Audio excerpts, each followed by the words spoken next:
So we're recording. So I know there's less of us on this today, so that'll actually kind of work out nice because we can have a little interaction. So a lot of times we do these Zoom calls, it's difficult to keep things going. There's two people in the waiting room. So if you've got a question, by all means, just jump on in and put it out there, and then that way we can keep adding to it. Today's class is all about Pixie. My name is Thomas Cousins. I've been doing hair with Paul Mitchell for the last 20 years of my life, traveling around the world and helping coach people, mostly just because it's really how I got my start, was people sharing and coaching me. So I enjoy that interaction, to be able to hang out with other like-minded hairdressers and continue to grow your craft. It's one of the only businesses where it constantly changes every year, and then we have that opportunity to inspire each other from around the world and keep everybody pushing in the right direction. So I know you guys are the newbies for Studio B. So we're going to go through a couple of classes today. I know the first one's going to be all about Pixie haircuts, which has morphed through time. Traditionally, back in the day, a Pixie haircut was super cropped short. And nowadays, you've got long Pixies, medium Pixies, shaved Pixies, undercut Pixies, like you name it. You can hit everything on the internet. So when I teach, I like to go through multiple techniques on one head, just because to me it makes more sense. And I want you guys to be able to see the biggest amount you can get off of one head of hair. We're going to start with kind of a shorter amount of hair, so it's easier for you to handle. So if your head is longer than where I'm at right now, just go ahead and chop some of it off like a bob around chin length, just because it's going to make it easier for you to handle with your fingers. If it gets too much, you can get tangled up in there and it makes it a little bit more difficult. So just take a minute, go ahead and wet your mannequin head down. A few of the things we're going to need today. Obviously, I always like to keep a little water sprayer on hand to keep consistent moisture through the hair. We're going to work with a couple of different pair of scissors today. I recommend your standard cutting blade, whatever makes you most comfortable. And then something a little bit longer, because we will do a little bit of scissor over comb just for refinement. So I tend to move towards something that's closer towards like a 6-inch to a 7-inch blade for that type of action. I also recommend working with, I like different types of combs personally. I keep some of the YS Park combs because they're heat resistant. So anytime I'm doing any type of thermal styling, I'm in there. But then I also enjoy the Sessibon. These are more of a fiberglass comb, so they won't snap and break. So when you're dealing with a lot of hair or wet hair, when it's harder to get through sometimes, they tend to be a little bit more or less fragile, I would say. And then I always tend to choose combs depending on the color of hair I'm working with. If I'm working with darker hair and I want you to see, I'm not going to use a dark comb. So I'll contrast it today and use more of a white comb so it's easy for you to see what's going on. And I always find it's nice like that when you're working with detailed hair in the salon, contrasting your comb to the hair gives you the vision to be able to see what you're working with. Especially once we get into shorter men's hair, you know, those little bits and pieces of details will make a big change.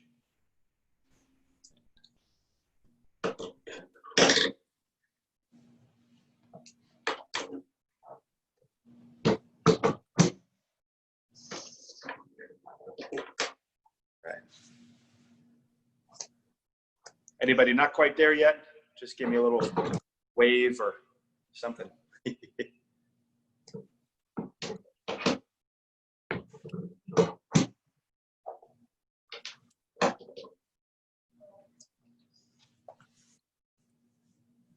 Let's see, two of you guys are in one of the salon locations. That's kind of cool.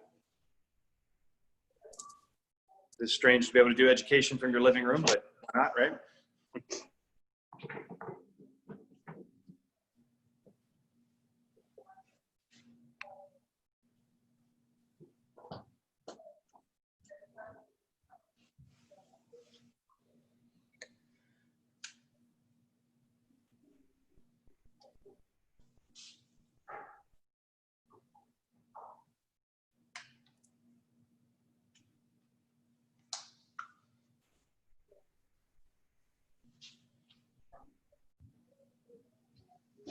It just looks like we're missing two people. Once we get them back, we'll get right into it.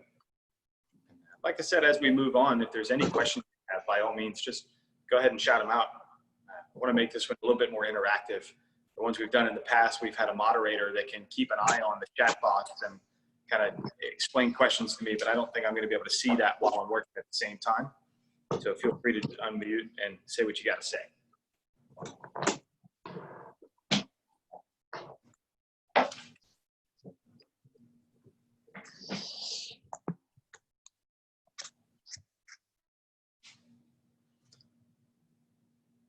All right. It looks like everybody's back. So let's just jump right into it. I'm going to go through just the standard segments that we're going to work. So for today's class, we're going to start on the right side of our model's head. And we're going to do underneath the parietal ridge, we're going to work with a layer. And basically what a layer is designed to do is remove weight in the hair. It makes it a little bit more shaggy on the edge, is a little bit more piecey and separated. We're going to work mostly in a vertical pattern, but there will be a slight diagonal involved in some pivoting.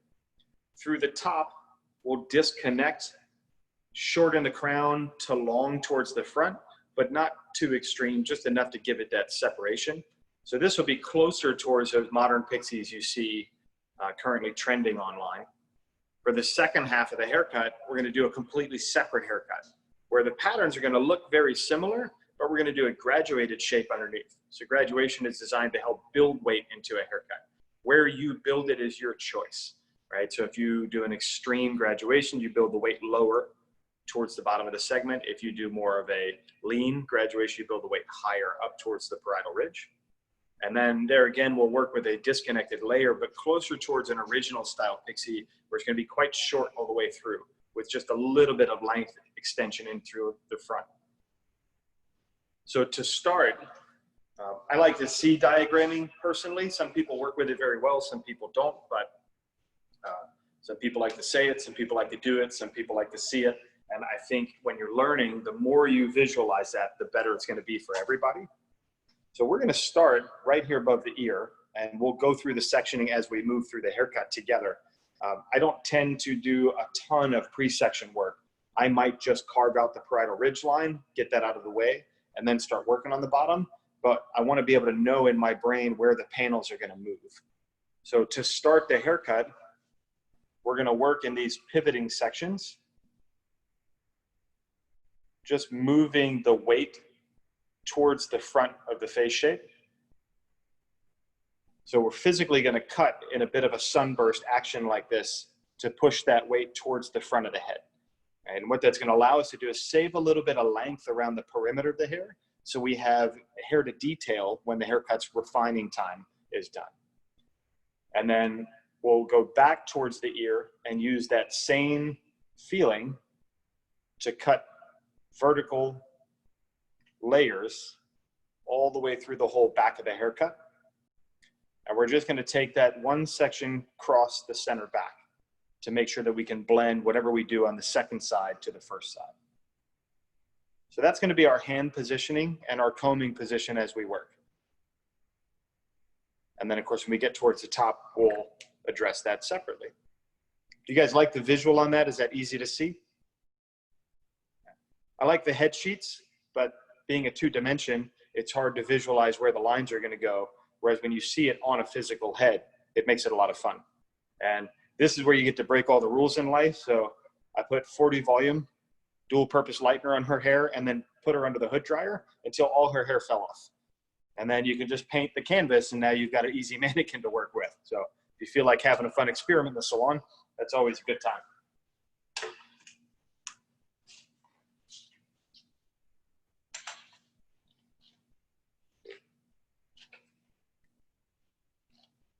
All right, so to get ourselves ready, because we're going to cut a layer, when I want to divide the hair across the parietal ridge is a pretty wide, expansive curvature that travels horizontally around the head shape. So when people tell you to comb to the parietal ridge, it could be the low parietal, it could be the medium parietal, or it could be the high parietal. And you really want to be able to have that definition so that you understand the why. Because I'm cutting a layer, and I know I want to take weight out of the haircut, I'm actually going to go a little higher up on the parietal ridge so that I can get above the round of the head with my layer, which will remove weight from the inside of the haircut out. What that'll also do is, because we're going to have a disconnected top, it'll help me get rid of more hair through the top so I don't wind up with just a giant expansive weight laying back on top of the haircut. I'm sure you guys have noticed that either good, bad, or indifferent on certain haircuts.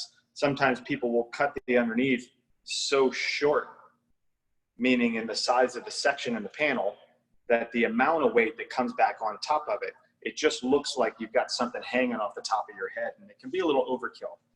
So as you divide this, what I like to do is just take my comb and comb directly across the parietal ridge in the section that I want to take. So now what I've created is 50 sections, and then it's easy for my comb to just choose the one that I want to take and glide right through. This is how you get those pretty clean lines whenever you're sectioning to get ready for a haircut.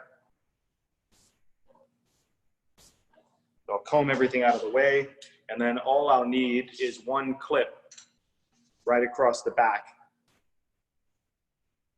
to help hold that hair out of my way while I'm working. Now what you'll also notice is the parietal ridge comes across horizontally, but then it does dip down in the crown area. So we want to be closer towards that lower crown when we come across the backside of the head shape.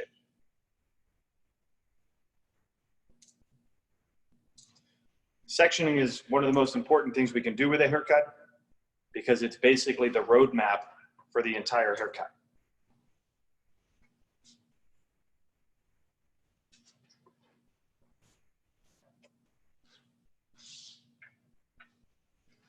So remember, always comb in the direction that you want to part, and then the comb can just glide right through.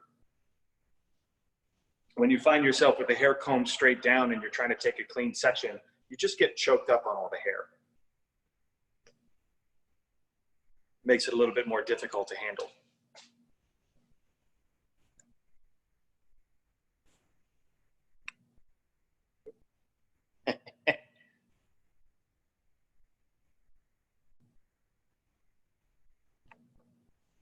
Sorry about that, I'm getting a phone call.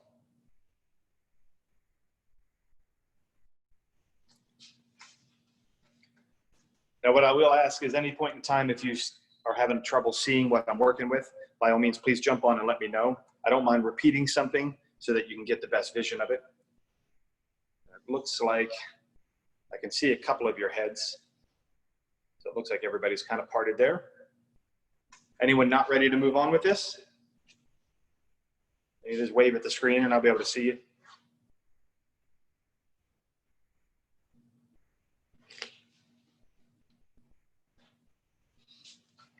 All right.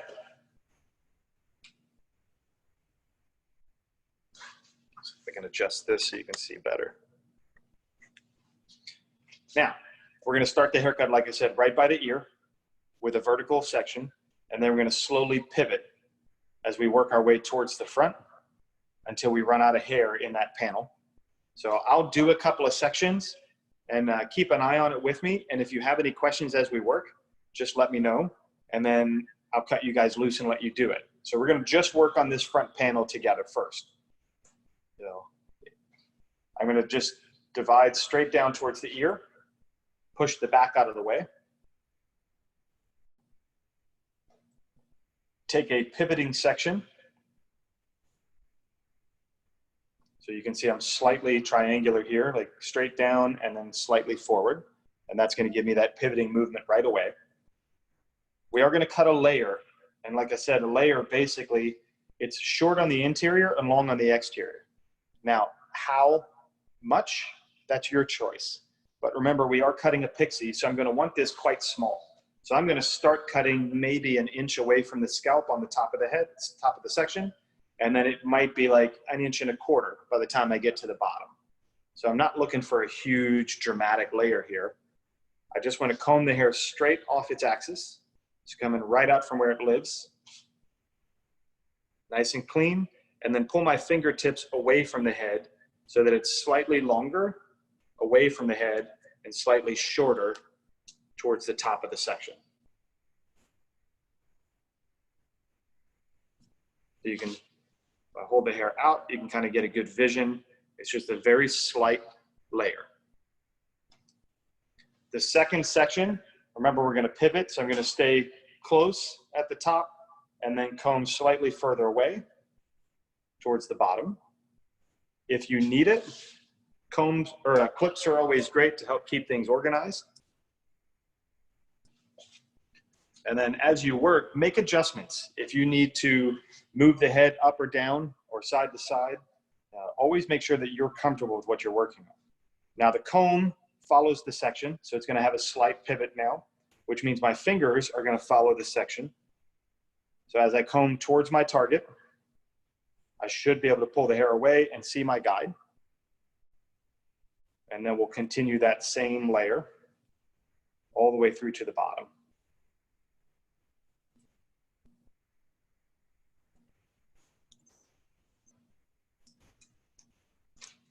And then pivot again.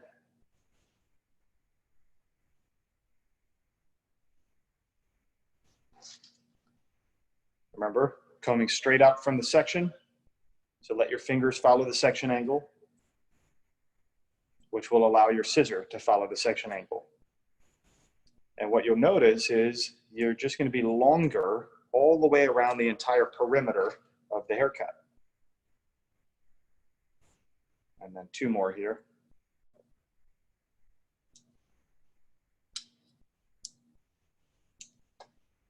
So keep your fingers pivoting with the panel just to make sure that we follow every section all the way through.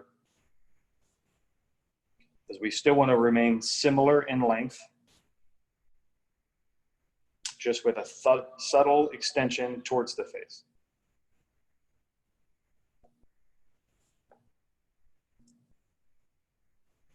So you notice by the time I get all the way towards the front, you can see how high up my fingers are. So it's layered all the way through. If I allow my arm to drop, I'm going to create a graduated shape towards the top, or a graduated technique, which would leave like a bubble right there. And we want this to kind of mellow all the way through. We don't want to have a bubble. I guess I really should unmute my phone. People keep calling me.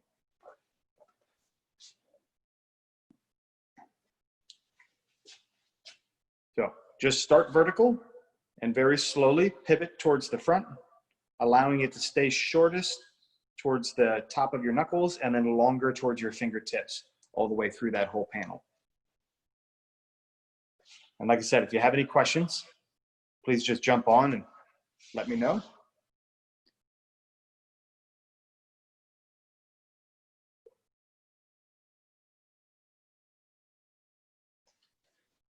And if you guys could adjust your cameras to where I could see the mannequin head that you're working with, that way I'll know if there's anything I can help point out as you're going.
I think I'm having trouble with my hand positioning. Okay. Sorry, I've got to turn my computer. No, that's cool. Just show me where you're at. So with are you holding like from above and cutting like overhand, or? I was cutting palm to palm like you are now. Okay. But it doesn't mean that you can't cut above your fingers for this layer. The only trick would be you would have to step behind your mannequin so that I could get good control here. Okay. Right? Yeah. And the only way that that's going to get even more difficult is as I pivot, if you can see my hands, if I continue to pivot and I'm in this position, it'll be a little harder for me to work on an overhead position. Okay. So I'm left-handed. Would I have to Excellent. stand the mannequin for my Say that hands? one more time. I'm left-handed, so would I have to stand in front of the mannequin in order for my hands to be able to, I guess? Nope. No, you'll still be able to stand straight to the side. The difference, and I'll just show you real quick. If I switch hands, is as I take my sections here, right? Yeah. I would start with my scissor up, Oh, and then I okay. would pivot. So the difference is your fingertips would be the closest to the head, and your knuckles would be the furthest away. Okay. Okay.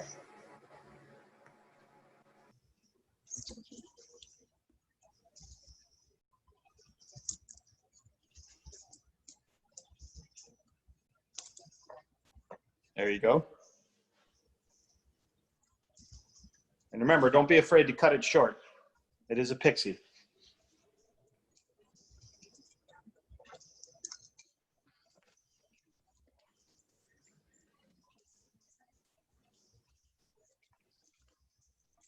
Why can't I picture a Pixie? I'll cut it.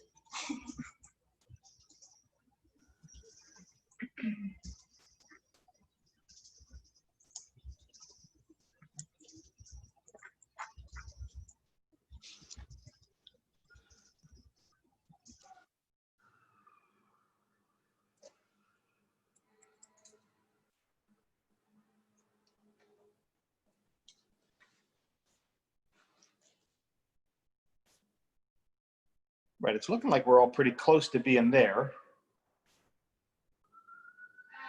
The back is going to get relatively repetitious. So I'm going to go ahead and start with the back, and you can keep working while we go. I'm going to switch sides so it's easier for you guys to see, because being right-handed, my holding hand is going to move to where my fingertips are up, because now I'm working towards the back of the head. So anytime you're cutting palm to palm, the joke we like to use is that you're hitchhiking your way through a haircut. So my thumb should always be pointed in the direction that I'm moving, which allows my body position to stay comfortable. As soon as I start trying to cut the opposite direction, now my hips are going to have to come out of alignment, which puts my shoulders out of alignment, which means my eyes are out of alignment. So now I'm not seeing the lines I'm creating. So as I progress towards the back, I'm going to take vertical sections. They can be slightly diagonal, and it just makes it easy to fit your hand into the position. If I try to go too vertical, sometimes it's a little bit more difficult. So comb the rest of the hair out of the way. I'm going to use the guide from the front that we just cut, which means I'm going to comb towards my guide. Fingertips are up. The comb follows the section angle, which means the scissors will follow the section angle. Everything is just going to drive straight through to the bottom of the haircut.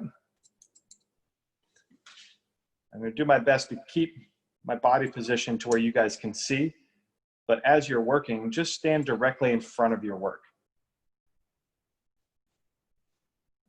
Which means every time that I move to a new section, your feet are going to have to scoot over just a touch so that your body can stay directly in front of what you're working on. And that's what's going to help keep it nice and clean.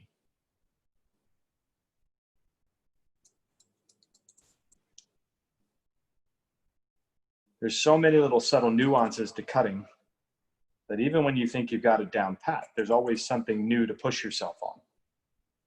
Whether it's how you comb hair, whether it's how you hold hair, how the scissor action moves while you're working with it.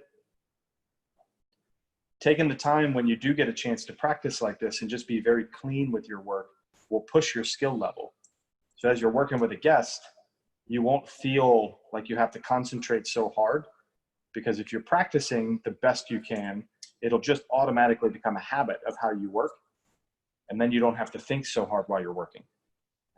It'll help you move not just cleaner with your haircut, but also faster with your pace. And in our business, there's only two ways to make more money, and it's either charge more or do more. So we always like to focus on both and make sure I can get my skill level to where I can afford to charge more, but I also want my pace moving to where I can fit in more guests in a day.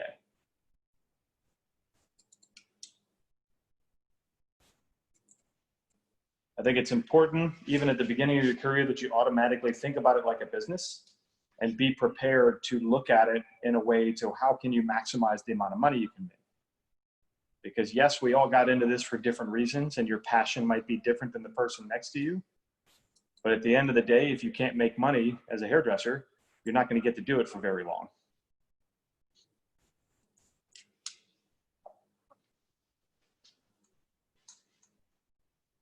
So remember, we mentioned we're going to continue these vertical sections until we cross over the center back.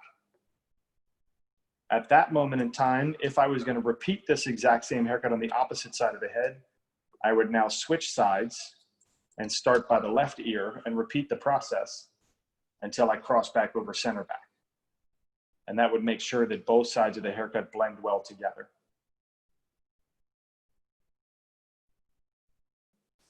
So the little things you want to be focused on right now: clean section angle, clean combing out from the skull, clean scissor movement, and then moving at a pace that allows you to work your way through the haircut quickly.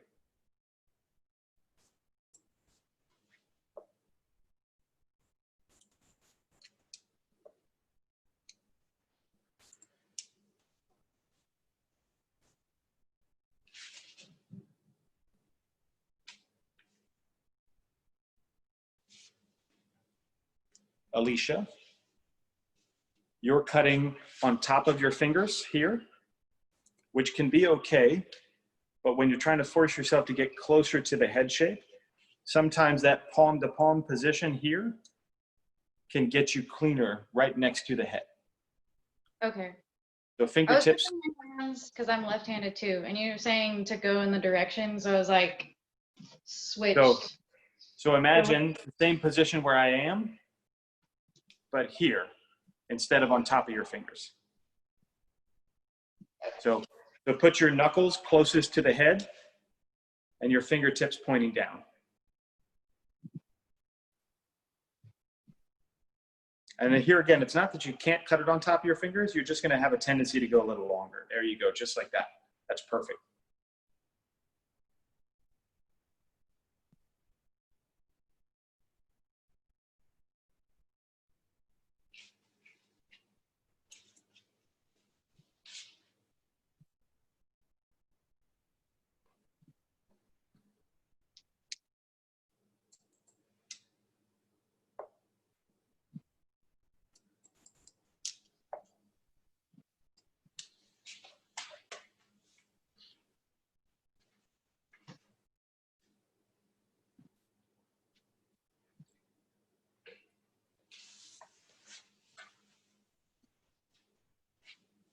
How does that feel? Is it okay or is it uncomfortable? It feels different. Sometimes that's a good thing. Remember, if you get stuck feeling too comfortable in life, then you're never really pushing yourself. So every time you get a chance to try something new, if it's not uncomfortable the first time, then you're probably not learning very well from it.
All right, I still see a lot of scissors moving. Still need a few more minutes. Awesome.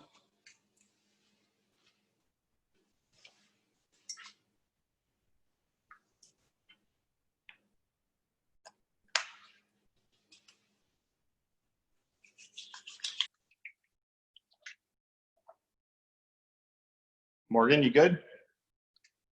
Okay. Just checking. I like it. That's the I got this dance.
So while we've got a couple of people finishing up, any questions on what we just created for that underneath? I have a question. So I feel like when I do this haircut, even on a human, what I struggle with is it starts to get long at the bottom. Like it's not tight to the head. Now, this cut specific, it's not designed to be tight to the head. Okay. So we chose the layered haircut so that we'd have all this little shagginess down here to detail for the end. Okay. Right? Now, but you can change the angle of your layer as you progress down through the curvature of the head shape to remove more hair on the bottom. But when we do side two, you might prefer the graduated shape because we're going to take it quite tight around the outside. Okay. Cool. So that's an exceptional way to be thinking, because if that drives you crazy, it's either the depth of the haircut, meaning the length that we're creating, or the technique needs to shift. And that'll change from one hair shape to the next, or head shape, I should say. Some people have a very strong occipital ridge running through the base, and they don't need all this shaggy layer because their hair would be dipped in so far. That bit of a layer would make this length so extreme it would look like a little baby mullet. Yeah. Right. But if they don't have as strong as a parietal, if the back of the head's more flat, this allows us some hair to create shape and movement and have that texture run through. Okay. Cool.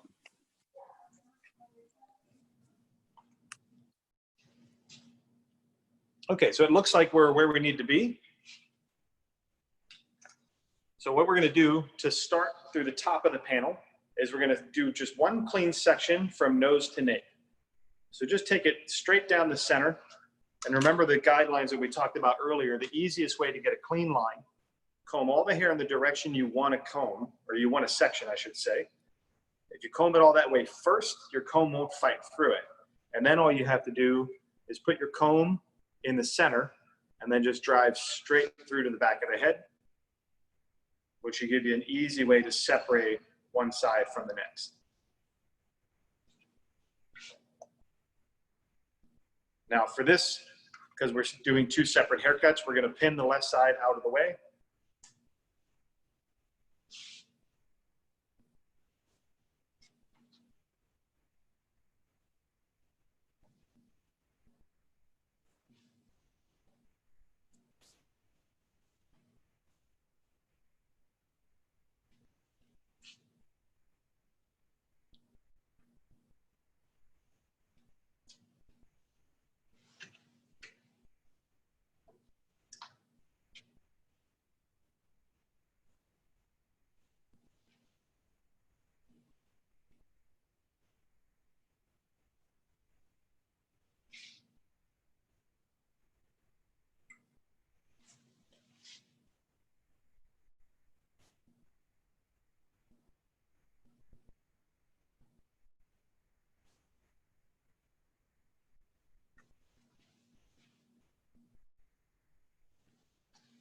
Okay.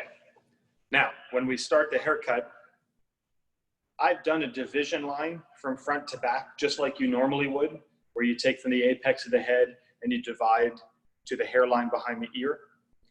You don't necessarily have to start this way, but I do want you to have the vision of how it works, because these next two panels are actually going to get cut in one fluid motion.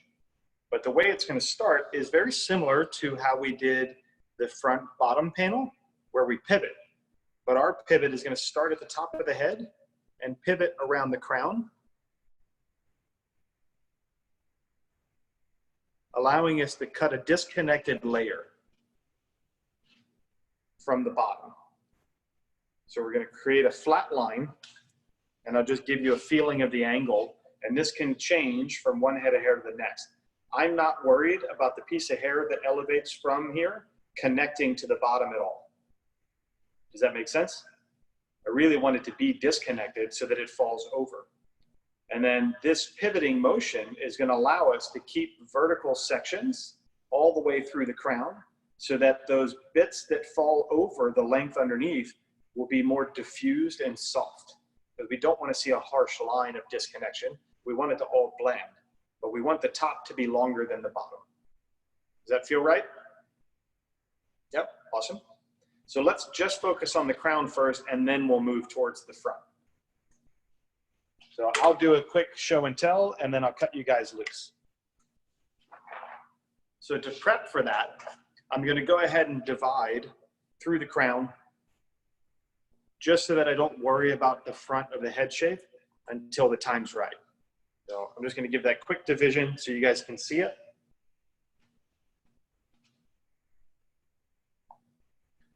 And then I'm going to start in the very back crown area. I'm going to take a vertical section from the apex of the head, pivoting slightly down towards the base. And I'm going to do this sideways so you guys can see the disconnection from what we've already cut underneath to what we now want to cut on top. The depth change, and what I mean by depth is it's the combination of length throughout the entire haircut. So when you visualize how long a piece of hair gets cut, that shows you the depth range. That becomes a choice due to the density of the guest's hair, the length that you want to continue to have through the entire haircut. You have to do these a couple of times to really get the feeling of how you want that modification to go. But if I was going to blend them, you can see how short I would be. That would be my target. And since I don't want to blend it, I'm just going to comb flat off the crown, and I'm going to choose a length that makes me happy, and I'll just cut a flat line. Right on top of my fingers, pulling straight out from the section, and just flat until I run out of hair. So now I'm longest on the very bottom of the section and at the very top of the section, and I'm shortest right in the center because the head curves. So there's a further distance to travel from the top and the bottom of that section, and I'm creating a soft, it's actually technically a combination of a layer from here down and graduation from here up, but that's getting a little specific. I won't go too crazy. So then we'll pivot. Now, just like in the front, when we pivot, my hands have to pivot with the section. So I need to make sure that my body moves as I travel here so that I can pull the hair straight out from the crown and cut that flat line. And that whole trick about not cutting past the second knuckle, it really does make a huge difference in tension. So if you notice, I always take the time to just recomb and reset myself. The other thing it helps is you don't cut off that wrinkle on the top of your knuckle, because then you need to wear Band-Aids, and I'm all out of Scooby-Doo Band-Aids, so I don't want that to happen. But it really helps with the cleanliness of your haircut. So you hear that terminology a lot about clean haircuts. Basically, the more precise a haircut is, the longer it'll last, and the easier it will style for the guest. So when they're at home, it makes it really nice for them because they don't have to work so hard to get the image that you gave them. So you can see how my fingers have pivoted all the way, staying vertical the whole time. So I'm here, here, here, and here. And when I comb that down, it's completely disconnected, but you can't really see the disconnection. Because we cut it vertical, it's as if we're cutting one piece of hair on top of the next, so they blend softer. If I had cut it horizontal, I would put in a hard line, and then when it drops, you would see that hard line. Whereas instead now, it just melts into the bottom of the haircut. So take a minute, and I'll let you guys choose, according to however short you cut your undercarriage. If you want to go a little longer than I did, you can. If you went shorter on the bottom, you can go a little shorter on the top. And if it does stand straight up because of the crown and the swirl in the head, sometimes that's a good thing when it comes to a pixie style haircut, because you want that texture and movement.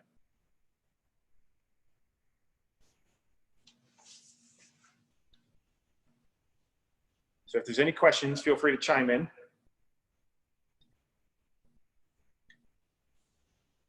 But remember, we're just combing straight off the crown and cutting a nice clean flat line. Allowing your fingers to pivot so that you stay vertical through the entire crown. It'll give a softer movement to the way the hair falls.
Are we only supposed to be cutting the right side, or are we doing the left side too?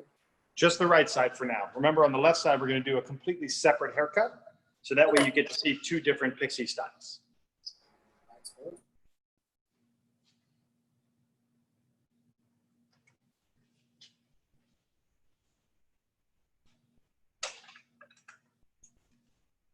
If you accidentally cut the other side already, I won't get you in any trouble. You're just going to get to go really short on side two.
All right, we should be pretty close to done there.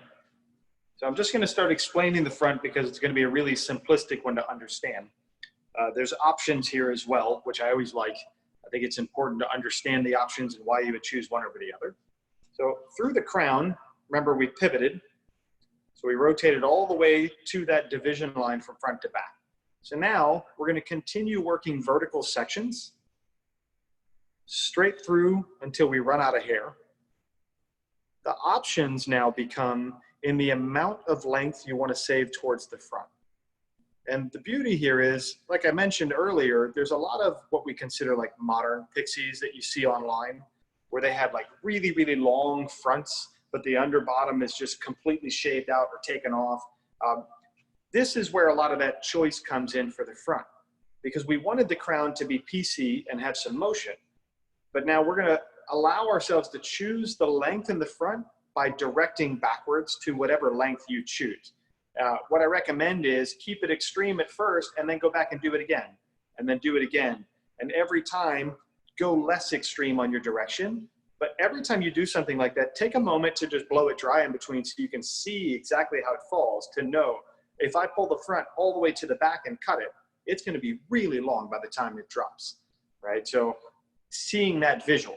The way I'm going to cut it so that you guys can see the vision is I'm going to direct, turn this so you can see, each to the previous. So I'm going to pull the first section back to the previous one, and then I'm going to bring the second section back to the first, the third back to the second, the fourth back to the third, and so on and so forth. What will happen is each section is going to get slightly longer because I'm using a slightly longer guide as the previous. So the way that would look is if I pick up the last section we just cut in the crown and I pull it straight up off the head, then what's going to happen is when I get my second section and I comb it back towards the previous and I cut it, when I comb it to where it lives, it's going to be slightly longer, right? Whereas if I continued, let's say if I pulled all the way from the front all the way to the back, it has to travel that much further to get there. So it's going to be extremely longer when it goes back towards the front. So let me knock out a couple of sections so you can see it. And then I want you guys to choose on your mannequins how long is long. So the way I'm going to start is I'm going to start with a sideline view so you can see the direction pull back towards the previous. And then I'll show a frontline view so you can see the line that we're cutting. Right after I throw my comb on the floor, because that's important. You can't forget that step. All right, so I'll comb straight down so that it's easy for me to take one section at a time. I'm just going to slice off enough so that I have an easy section to follow. Separate. I'll comb it back towards the previous. So you'll notice I'm already combing it backwards so that I can get hold of the section that I cut previously. Now, standing behind the section, I'm looking at my last piece in the crown that I cut, so I can tell whether it's straight up off the crown, or if I'm directing backwards too far, or if I'm directing forward too far. And that direction is where you get this movement from. So making sure I've got a good clean vision so that I can comb straight up from the previous. So now I can see my target there. And then I'll just cut that same flat line that we were creating before. Stopping at the second knuckle and recombing so I can move my fingers over and cut my flat line. So it's slightly longer than the previous, but it's not dramatically longer. So now, every time I comb, and I'll show you from the front so you can see the line we're creating, I'm going to keep combing towards the previous, using the previous as my target. So there's my combing. There's the haircut that I want to cut. So one clean line. When I can see my target, just give it a nice motion. Combing flat off that round of the head shape. So you can see I'm slightly longer towards the middle. And then I'm going to keep working forward until I run out of hair. So I'll do one more and then I'm going to show you that perimeter so you can see that it is getting slightly longer as we move. And what I like to do is when I'm cutting, I'll do a few slices and then I'm going to cross-check my work so that I can make sure before I get too far ahead that I am cutting from short to long. All right, so you can see that motion. It's just getting slightly longer towards the front, but not super dramatic. So as you guys progress through, if you decide you want to be really long in the front, direct further back with each section. So maybe number 3 goes all the way back to number 1, if that helps out. Sometimes it sounds like a math project in my brain. So just slowly work your way forward, one section at a time. Clean comb. Keep an eye on the vision of where you're trying to go.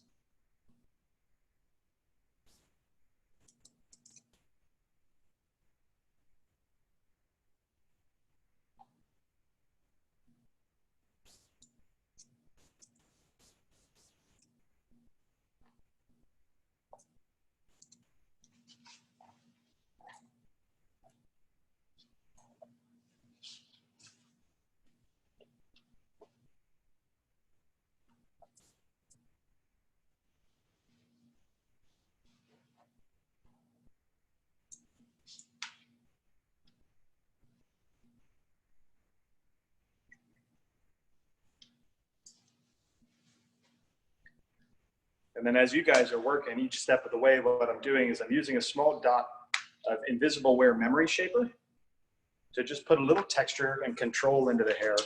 And I'm blow drying each section as I move so that when we're done, I can give you guys a little finished vision of what each side should look like. I love this soft gel feel because it's a very workable product to where it does add the memory that you're looking for, but not in such a way that you can't move the hair when you're done. Anytime you're working with short hair, you want to have the flexibility to style it in multiple positions. And if you've got shorter hair like a pixie, you definitely want to be able to run your hands through your hair throughout the day.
Did good, Alicia?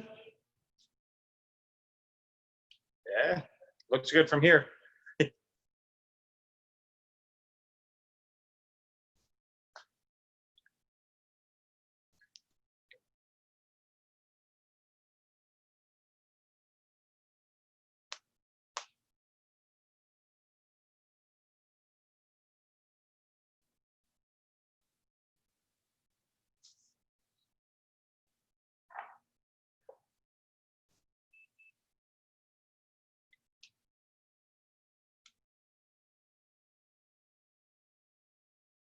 All right, it looks like we're getting pretty close there. We're just going to do a quick recap of that panel. So remember, we started towards the front, right in front of the right ear, and we used a pivoting motion to push the weight towards the edges of the haircut all the way around the perimeter. Obviously, we're not done with it. You know, we've still got some refinement where we can play. Through the back line, we use vertical sections to create a leanness and a little bit of length saving all the way around the perimeter, just like we did in the front. And there again, that's going to leave us some detail work to where when we're done, we have some refinement that we can play off of to create that PC edgy feel. And then we just reverse the process, right? Where we pivoted in the front and vertical in the back. Now we pivoted in the back on the crown and cut that flat layer all the way through, and then continued by using vertical sections with a bit of over direction to push that flat layer all the way towards the front. So what it does is it disconnects from the bottom. It leaves a little bit of an extra weight around the parietal so that we have that feminine edge where it molds in with the head shape, but it will give you that PC separation. It leaves a little weight through the very peak of the head shape so that we have that feeling of being able to brush through almost like a mohawk feel, because that's a very popular style, or to be able to comb straight through and have it mold in flat with the head shape. And that's where those layers really help to play. So we're going to refine the haircut when it's done, so I can kind of give you some extra detailed bits so you know what I would do with it personally, and then where you can change it from there, because to me, that's the decorating. The detail helps finish it off in a way that you want it to look. Any questions on the first haircut?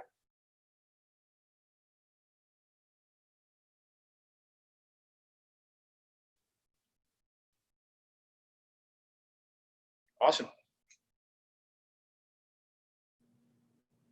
It looks like we're almost done. I still see some scissors moving, so I'm gonna give it just a second, and then we'll move on to the second haircut.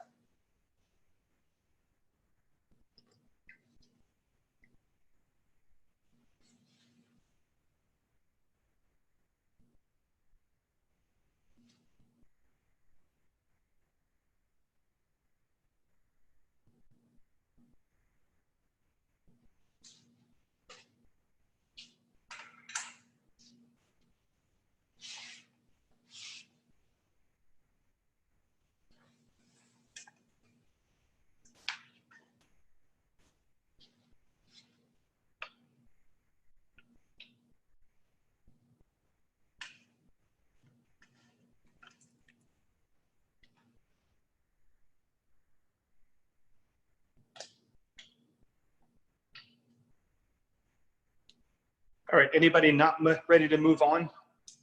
Just wave at the camera and I'll know.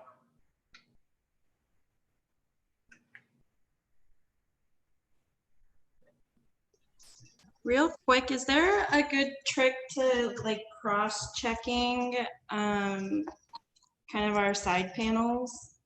The side panels for sure, and I'll show, just so you can see it.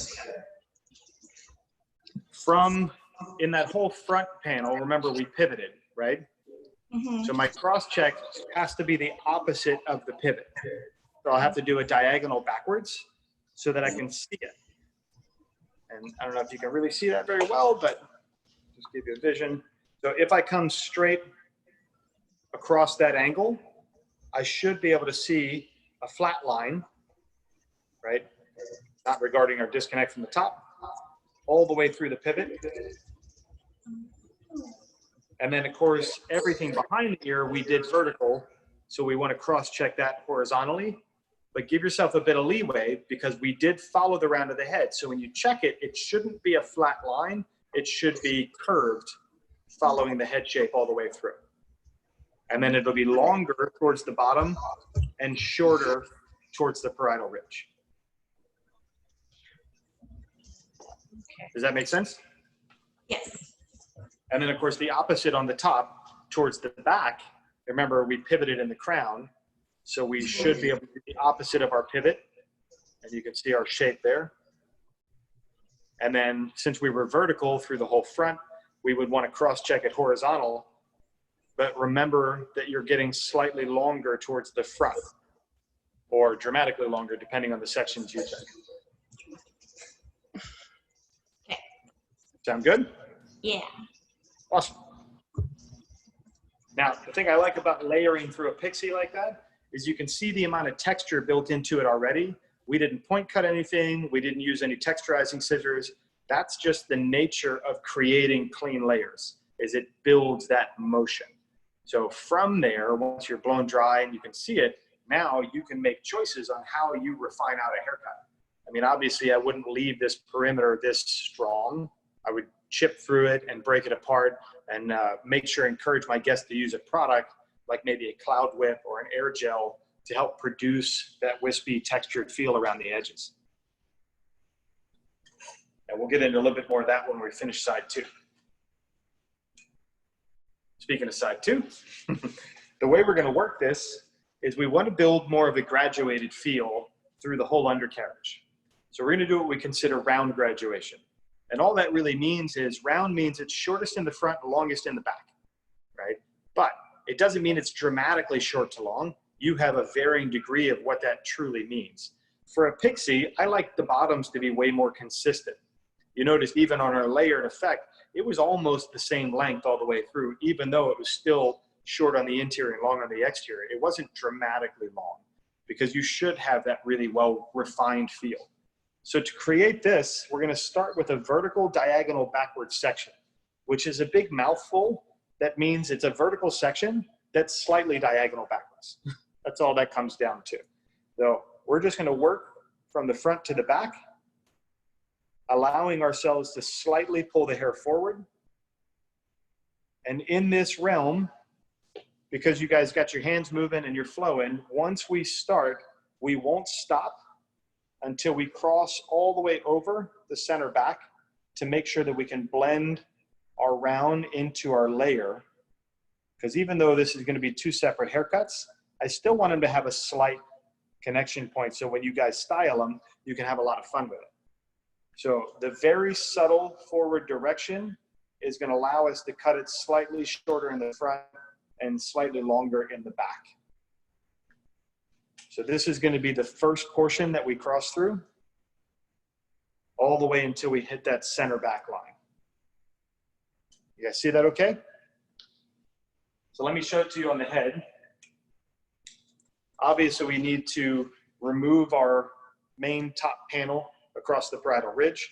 And since we're graduating the bottom, remember I told you that's a buildup of weight, I'm actually going to go slightly towards the bottom of the parietal ridge this time, whereas with the layer, we went a little bit taller.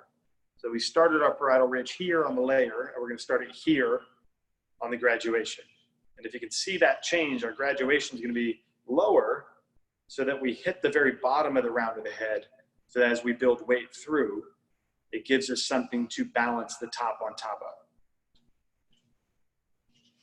That make sense to everybody?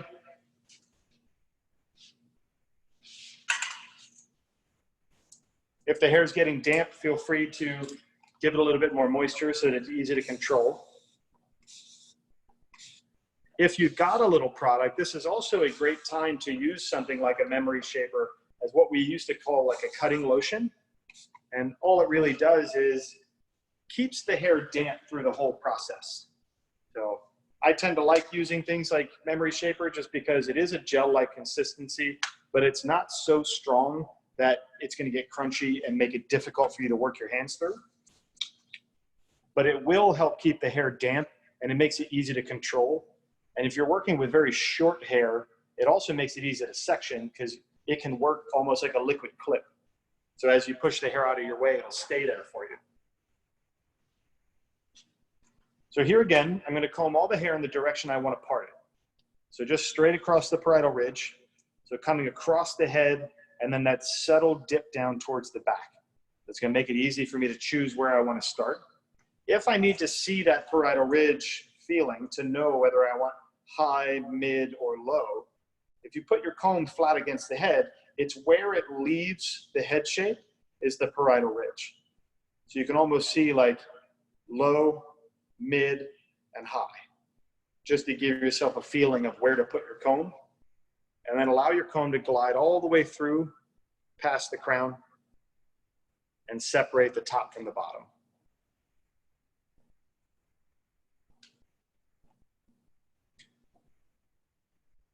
So what you'll notice now, if I put my comb flat again, that's the very beginning of the parietal ridge.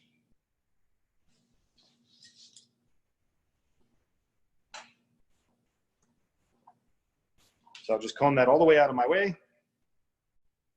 and then put one clip towards the back to help hold it there.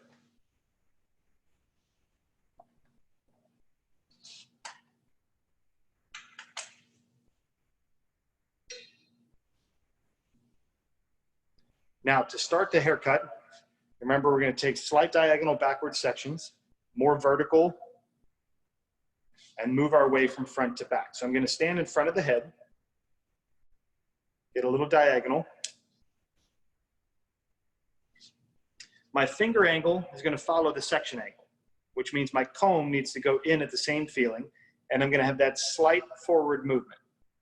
So it's not crazy. You don't have to like drag it down to her chin. Just pull it forward with your fingers, and then longer on top and shorter on the bottom. So being a right-handed individual, my fingertips are touching the skin and my knuckles are not. And then I'm going to cut from bottom to top, giving that subtle graduation. It's very lean, but you can see as I pull the hair out there where that line lives. And then every section is going to repeat. The only major challenge I find that people have in this position is they tend to direct forward too much. So I'm just pulling subtly to the previous.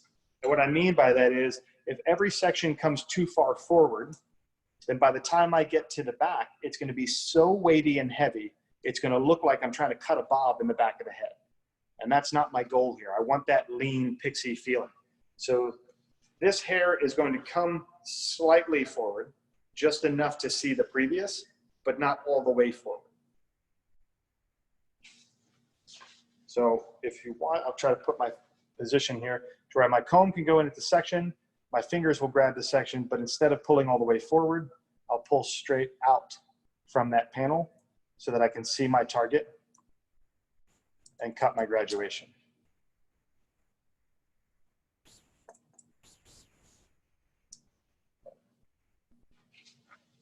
Try to do a couple of different angles here so you can see them. So the same vertical diagonal backward, the same subtle direction towards the front of the head. But each section should stay fairly close to length as the one before it.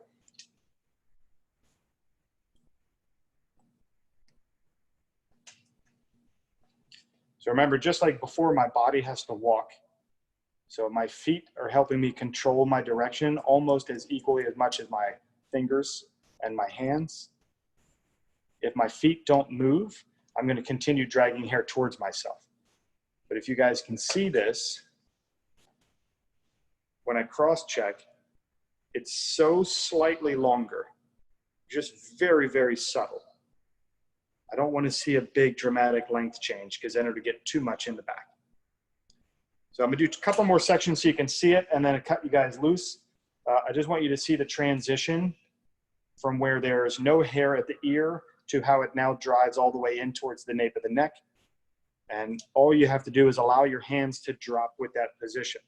So I'm still combing out from the section, slightly shorter underneath to slightly longer on top. And then as I drop, my fingers have to follow that section all the way towards the base, keeping the same cutting line all the way down. And it can get a little difficult with mannequin heads because they have these little rubber ears that don't move out of your way. For people, it tends to be a little smoother, but you can see it's the same cutting line following all the way through to the curvature of the head shape so that I stay graduated instead of transitioning to a layer behind the ear.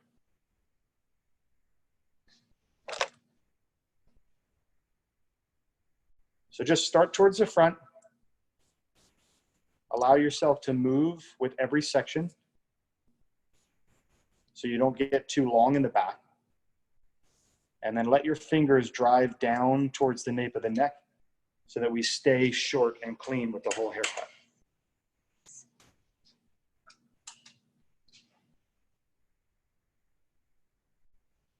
Remember, like we talked about on the first side, when you're practicing on a mannequin head, this is your chance to really push yourself. So you find the places in your career where you feel like you need the most help, and you really put a focus on that. Traditionally, when I'm working on a mannequin head, I take smaller sections than I've ever taken in my whole life because I really want to see that cleanliness from one piece of hair to the next. And I want to push myself to be faster at combing, faster at cutting, faster at making sure that I'm clean with my work.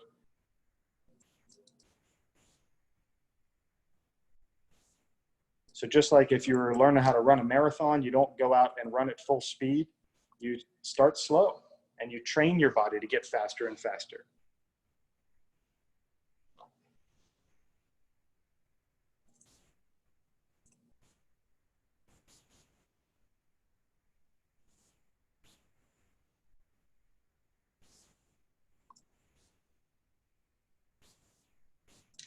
Now I'm getting to that point where I'm crossing over into my layered side. So I'm just going to continue following through until I run out of hair on the top of my panel.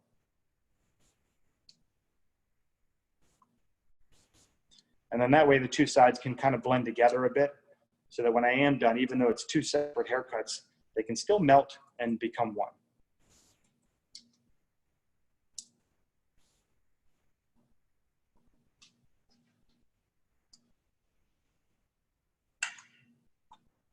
So you can see there's a little subtle weight shift compared to side one. Right around the parietal ridge, it's a little longer than it is on the bottom, so it builds weight up towards that parietal ridge and allows me to have that flexibility to be stronger there. So just start towards the front and very slowly work your way all the way through until you run out of hair.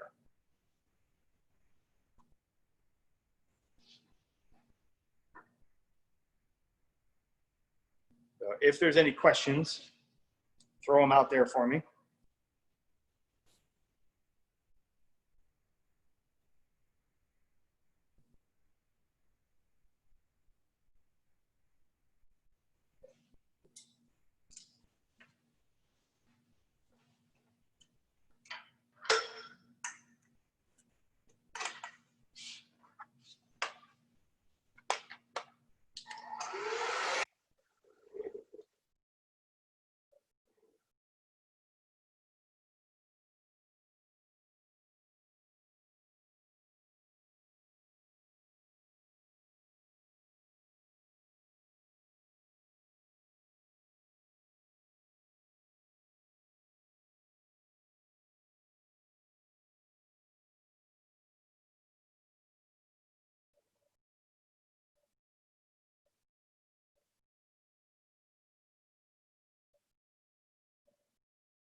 It looks like most of you guys are kind of getting done there.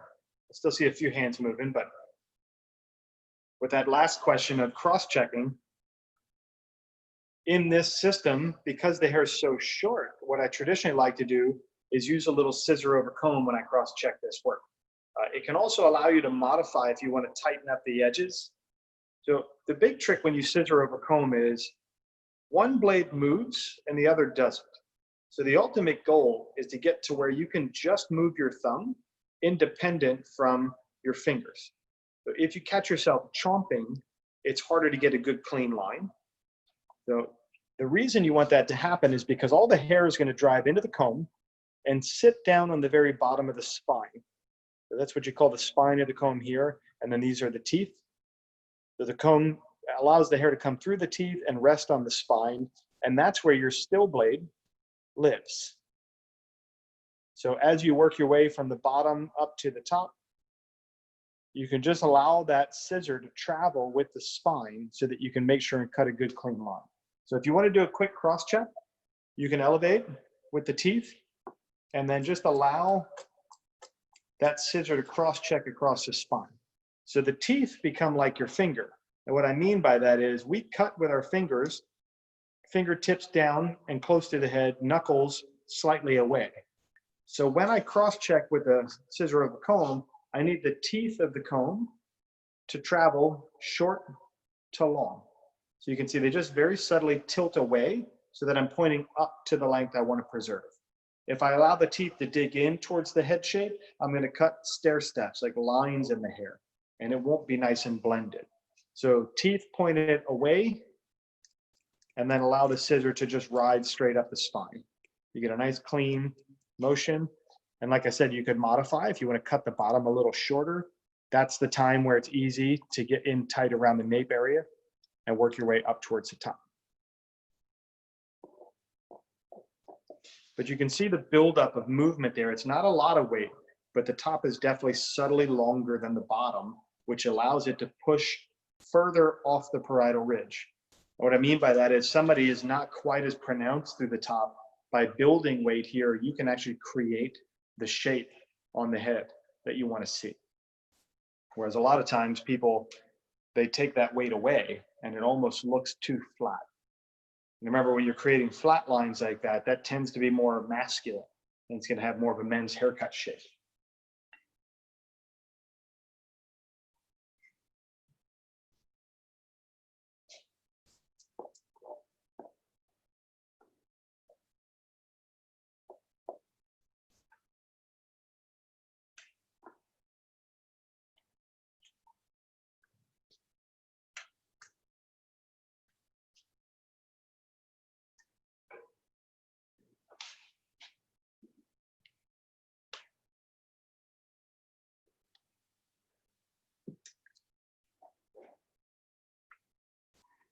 Right, still see a few scissors moving. Everybody still need more time, or y'all almost there? Good, I see thumbs up. I see arms crossed. That's always a good sign. All right, so just that slight forward direction all the way through the whole bottom. And you can see it's nice when you work with one smooth motion like that because you can knock out both panels in the same go. So we're gonna have a similar feeling through the top. We're just gonna cut from back to front. Now, traditionally, when I cut from back to front, I create more length towards the front. This one's going to be more of a horizontal balance, so it's going to be easier for you to control the length because your fingers will show you how it's going to move. Right? So I could cut the crown independent from the front, but just like the bottom where we were able to drive all the way through, we're going to do it in one smooth motion, so it's easy for you guys to see. So our sectioning is going to start right at the base of the crown and drive all the way through to the fringe. And we're going to produce the same kind of horizontal balance here, following the head shape. But we're really going to use the direction and the elevation to help us out. So each section is going to get cut independently from the one next to it. So I'm going to pull straight out from where they live. And that's what those little dots mean. Instead of having an arrow of direction, the dot means you pull out from where that lives. And just to give you a feeling, we're actually going to use the bottom now as a connection point. So it's going to start off quite short in the crown. But then we're going to automatically start getting longer and curving with the crown.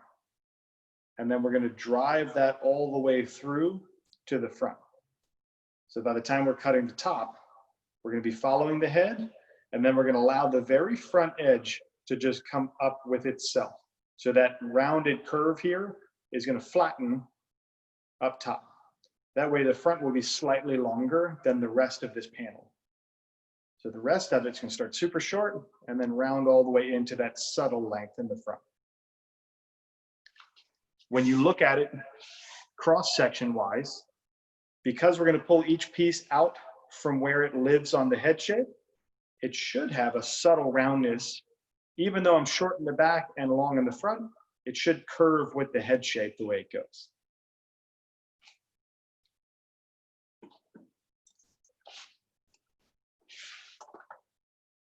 So the way we're going to make that work is, like I said, we're going to start in the center back, right where that short length is. I'm going to get back to my division line so I can make sure I only cut the one side.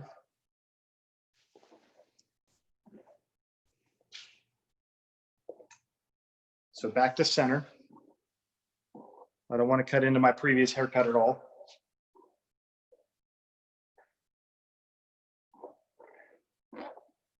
So I'll comb that out of the way.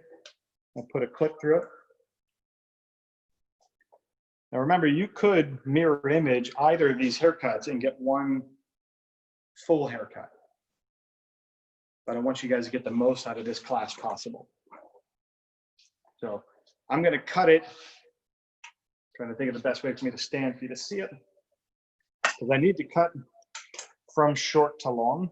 So I'm going to keep my body out of the way while I showcase it, which is the incorrect way to do it. You should stand directly in front of what you're working on, but I want you guys to be able to see it. So there's a little bit more dampness to keep control. I'm going to take one long section all the way through.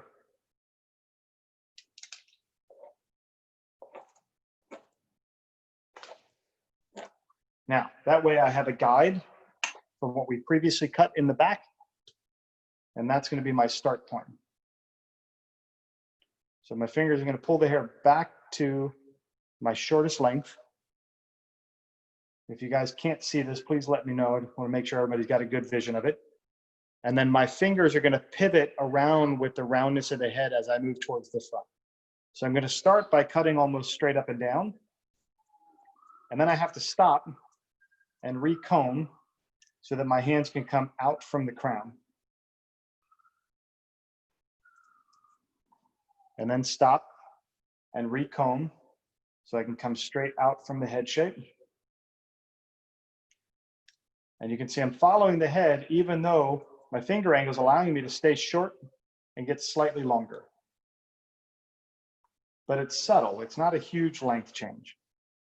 Remember, the goal of the Pixie is to cut the hair off.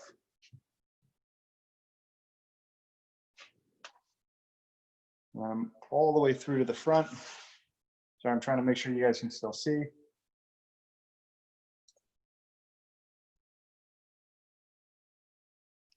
I'm going to do this from the opposite side just so you guys can see the line of the haircut.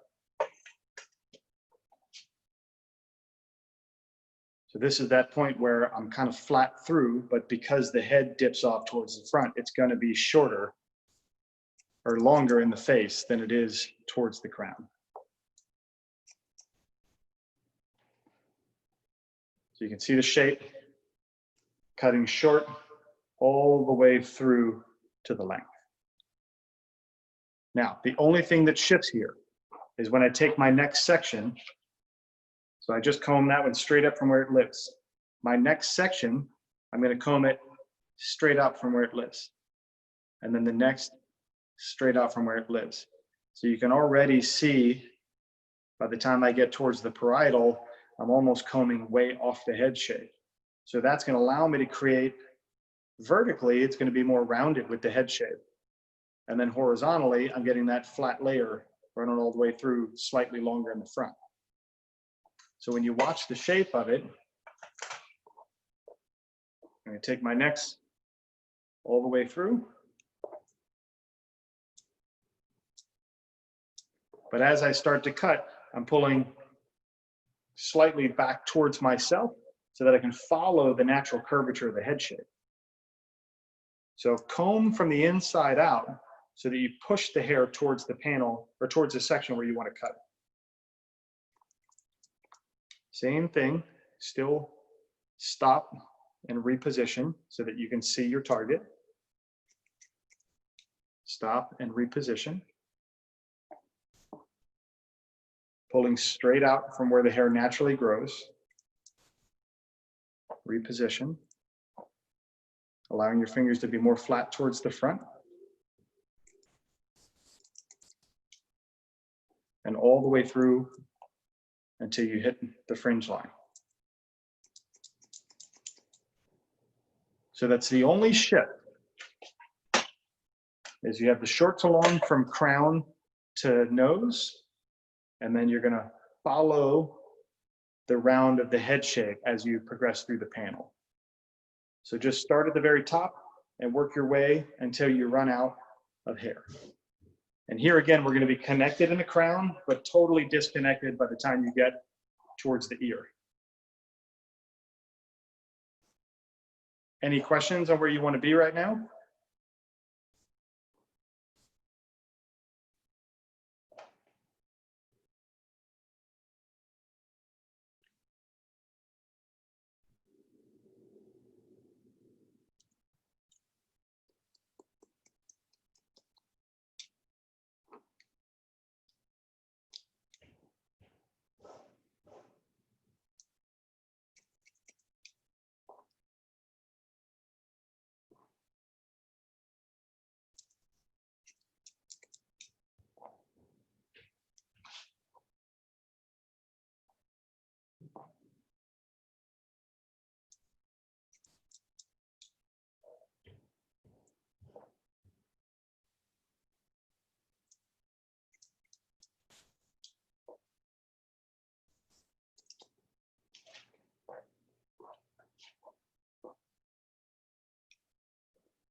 We should be getting pretty close to done on that panel.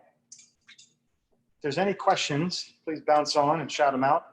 I know that's probably an awkward position to cut in, but it can make a really cool effect, especially when you're trying to hug a head shape.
All right, we should be pretty much there. When you're cross-checking that section, because we cut more horizontal through the whole top, if I take a vertical and I cross-check it, what I should see is whatever length I chose and have a slight rounded feel vertically so that it really hugs through the head shape and makes it soft. So if I check that out, I'll elevate one up. You can see how it just subtly pivots all the way through. Now what that did was it allowed us to control the length in the front by our finger angle, depending on what your choice was there. So I just kept mine relatively soft, but it still maintains this long peak of weight all the way in through the front line. And then this is what I was talking about on the other side. Because we were cutting more horizontal, it drops into almost a line of hair. So in some ways, you might like that. And then sometimes you might choose to come back and refine it, right? So the refinement on a pixie is where it becomes a lot of fun. To me, this is why you save some of the length you do. So whether you decide to point cut through it, whether you choose to use some texturizing scissors, you can use a lot of different feelings. I'm gonna start by just one quick recap here, and then we'll do a little bit of refinement so that you can see both. So on side 2, the panels looked a lot like side 1. The big difference was we cut that round graduation from front to back, right? So just that subtle vertical diagonal backward sectioning with the very softest amount of forward direction from one section to the next to make sure that we save the soft buildup of weight all the way through into the back. And then through the top, we started right in the center top and we connected to our shortest length. And then we allowed it to slowly move longer all the way in through the front to save that peak of weight. But we allowed our sections to travel out from where they grow. So our hands had to drop every section so that we pulled straight out from where they live, which creates that subtle roundness from short all the way to long. Now that creates that head hugging shape. Through the front line on side one, you can see all those little shaggy bits and pieces that we saved. To me, that's where you get to have a little fun, whether you decide to do some point cutting. So sometimes I'll just use the comb to help put the hair in place, and then I can go right at the hair. So it's what we call deep point cutting. So I can just take out little bits and pieces because you want the length, but what you're looking for is the separation in the length so that it gives it more of a piecey feel instead of a solid sheet of hair. Now, you can cut texture in, but you can also create texture with product. So how you choose to develop the right product for each guest, you have to modify it for their hair type. Right? So I can point cut all the way through and just create that soft feeling. And then sometimes I love a little contrast of both soft and strong. So since we bothered to basically do two different haircuts, I'm going to treat one side completely opposite from the next. So maybe I do this point cutting through the layered side to keep the softness. And then through the graduated side, I'm going to switch to a trimmer. Because of the way we cut nowadays, there's so much crossover from men's hair cutting to women's hair cutting. Sometimes the strength of a trimmer can give you the edge you're looking for.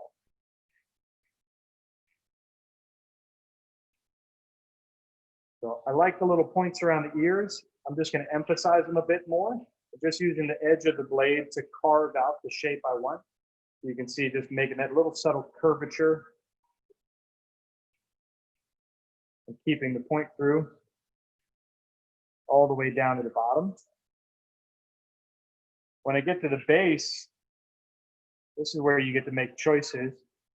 Obviously, I'm being a bit more extreme because it's a mannequin and I can. I like this little curve that's built into it, so I'm just going to emphasize it stronger. I'm going to start high on the left side, and then I'll let it taper off towards the right. And this is where your mirror becomes your best friend because you can keep an eye on it. Obviously, right now the camera's my mirror, so I'm doing my best. But it's like drawing with a pencil when you use these little trimmers this way. There's a little subtle curvature to it.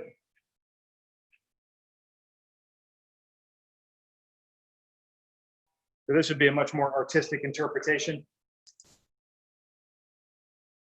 And then what I want to now do is look through the top of the haircut because I like some diversity.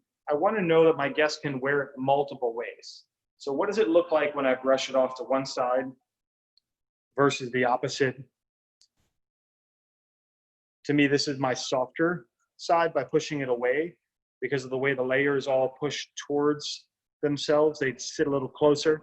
If I come back towards the right, I tend to do the opposite and it pulls a little bit weightier and heavier in the front, which could be really cool, almost like a strong fringe. So now I'm going to just go through the top and do a little deep point cutting to break up some texture because we created such strong lines in our haircut.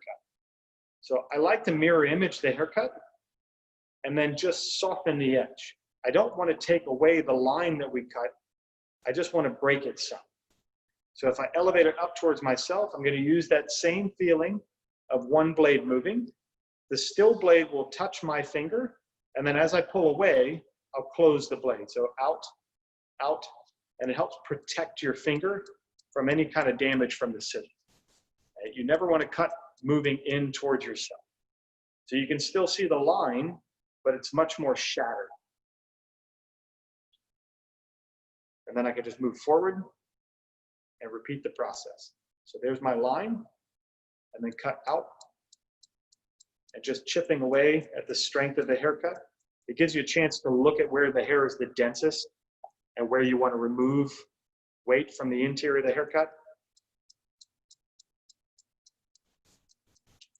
We always jokingly say that texturizing is a privilege. It's not a right, meaning you have to learn how to create the haircut first and be an exceptional hair cutter, and then you earn the right to break into that haircut. by understanding what you want it to look like and how you want it to move. And texturizing is not always necessary. A lot of people think that that's how you get the best of every haircut. Sometimes just a pure, clean haircut will give you exactly what you're shooting for out of life. So it's about addressing each guest and their hair type, how it sits on them, where you want it to fall.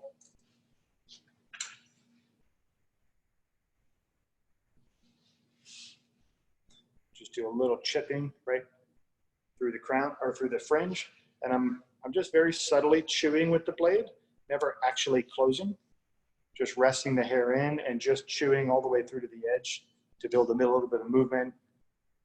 Sometimes you need these little gaps and holes in a haircut so that the product has something to cling to.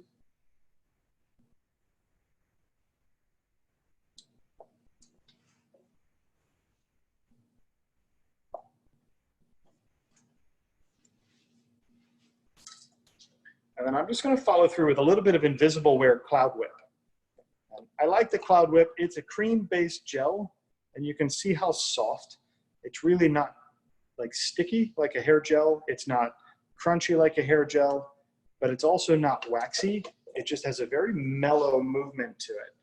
I also love the fragrance, but I just work it through my hands like lotion and then use your fingers to style. Because as your fingers run out of product, since you worked it through your hands, you can now reload your hands and keep working it through with your fingers. And reload, and work it through.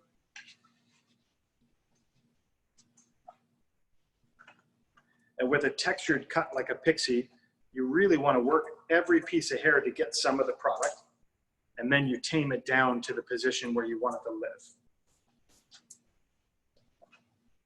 So you can see a product like Cloud Whip will give you control, but flexibility. So I'm not stuck wearing it in one direction all day long. It'll never dry and get solidified. If the wind blows and the hair moves, you can just push it right back to where you want it to be. But that helps bring all the texture and movement of the haircut. It's like these little bits and pieces throughout the layers. It separates and almost clumps the hair together so that they get that piecey feel. So this is our layered side where we cut in a pivot, starting vertical and working our way to horizontal, pushing the length towards the edges of the haircut so that you have something to detail and work with. We then came through the bottom, more vertical all the way through until we crossed over center back, keeping that little bit of a layer so there's some length around the edges. Here again, so that we were able to chip back through it with the point cutting. And then through the top, we pivoted, starting vertical in the very back and continuing vertical through the round of the head, creating that flat movement so that we could push the hair length to have these little bits of separation living on top of the underneath. And then continuing the same feel all the way through to the front. And remember, you used your over direction so that you could choose how much length. So if you directed further backwards, you created way more length in towards the front, and you'd have a longer fringe line to play off of. On the opposite side, we did round graduation, starting right in the temple area and pushing short underneath to long up towards the crown, or the parietal ridge, I mean. Keeping it consistent and tucking it in nice and tight around the edges, making it a little cleaner and stronger around the ear. And then we cut our shortest length from the crown and rounded it all the way through in towards the front, pulling directly out from where the hair naturally grows so that it softens and hugs the head as it falls. And you can just see it builds a nice, beautiful texture and really, really easy. So all in all, even though we did two totally different haircuts, they can actually work very, very well together. But if you repeated side one on both sides, you would have a very soft, layered, edgy look. Or if you repeated side two on both sides, you'd have a stronger, graduated, weightier look. If a guest has super fine hair, I tend to go more towards the graduation and build the weight in because it gives more structure. If they have more coarse hair, I tend to go more towards the layer to take some of that weight out and make it fringier and softer. Remember, most people want the opposite of what they have. So it's about understanding their head shape and their movement and how to either reduce movement in the hair or create movement in the hair. So I'd like to hear from each one of you as we kind of wrap it up through here. What is it about each side that you liked and where you can see yourself having to work to improve?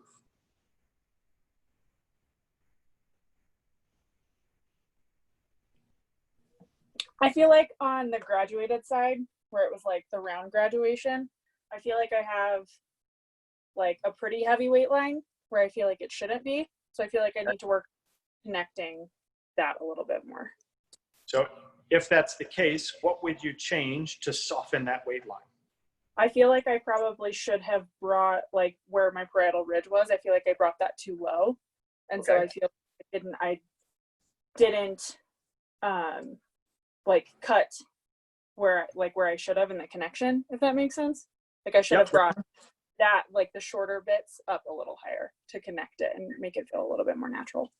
So meaning when you divide the hair, you could have divided at your parietal ridge slightly higher so that there was less weight from the top of the haircut falling on the bottom. Correct, yeah. And then sometimes you'll notice that maybe your angle of graduation was too steep, so it built too much weight. Yeah. So what I love is when you address your challenges in a haircut like that, you're learning from them. I look for that. That's exactly what I want to see when I'm cutting hair, is find out. Now you can dissect it and go, where's the weight coming from? Is it the top that's too heavy, or did I build it in the bottom too heavy? And then from there, you've now learned maybe it's a little leaner here, or maybe it's parting the parietal ridge a little higher. So that's perfect. That's exactly what you want.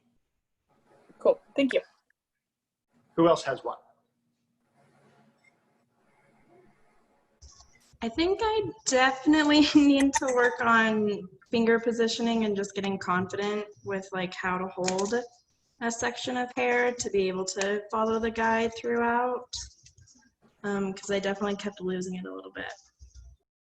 When you do your state board haircut, do you have to cut that 90-degree haircut? Yeah. That's the whole reason you do that. Nobody ever wants a 90-degree haircut. It looks ridiculous on 99.9% of the planet. But what it's teaching you is that pulling consistently to the same space and really getting confident. And the beauty of it is you're going to get better at that every time you do a haircut. And it makes it so much fun because what you see in a haircut right now is going to be completely different from what you see in a haircut 3 months from now. And you'll be able to look back in your career and realize, I mean, I could tell you, like, the first 3 years of my haircutting career, I was probably the worst haircutter ever. But in my head, I was amazing. I had no idea how bad I was until you can look back and go, you know, I never looked at it that way before. So keep pushing yourself on that, because that's the fundamental, and every haircut gets better with cleaner sections.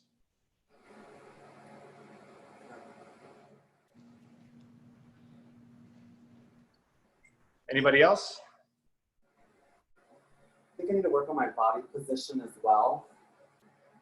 Just kind of like moving with in front of the hair instead of just staying stationary. But I think I'm not that bad. But I noticed I was struggling to do that when I was cutting. And I was like, this isn't turning out right because I wasn't positioned properly. So I find I tend to be the most lazy with that when I'm working with a mannequin head, because it's too easy for me to just grab her and move her instead of me moving. yeah. But definitely what I would recommend, Instagram obviously is one of the best things in the world when it comes to hairdressing right now, because you have your connection to a million different hairdressers out there. YouTube especially. What I look for is videos where I can see the whole hairdresser, right? Because what I'm looking for a lot of times isn't what's happening to the guest. I want to see, is their left foot forward because they're moving from center to left? Is their right foot forward because they're moving from center to right? How do they address their body elevation to work on a section? I'm always looking for those details that can make me cleaner when I work. But the most important reason why you address your body position is because you want to cut hair for as long as you want to cut hair. And if you allow yourself to get into positions that are uncomfortable, you will get really sore by the end of a week, and it can be brutal on the body. So body position has a lot to do with what happens to the guest, but it also has a lot to do with what happens to you as a hairdresser. So keep an eye on that, because you definitely want to push yourself to be taller in your upper body and allow your lower body to do the things that change the rest of the haircut. Okay. Does that make sense? Yeah. Awesome. Well, very cool, guys. Well, we are pretty much right on time here for what we wanted to do. I hope you appreciated both sides of the haircut. And it takes you through a lot, and sometimes it's almost too much at one go. But I know this call is recorded, so what I would ask is that you can get a copy of it. Bring yourself through this a little bit more. Follow through the diagram on the head shape a little bit more. Keep an eye on how would you make a change to that haircut to make it look the way you want it, and then what change would that be? And you can practice that just one panel at a time to find that movement. But in the meanwhile, if you've got that feeling, hopefully you could visualize where both sides of these could be done together, or being able to have the crash of two completely different haircuts and the way they work together can still be a really cool look. So I appreciate you guys being on this with me. I hope you had a lot of fun with it. And I believe we're all the same group this afternoon for men's haircutting. So this will give you a chance to take a break and decompress, kind of get your hands all relaxed again, and then we'll have some fun with some clippers in a little bit. So thank you guys so much. Thank you. Yeah, we'll see you in about an hour.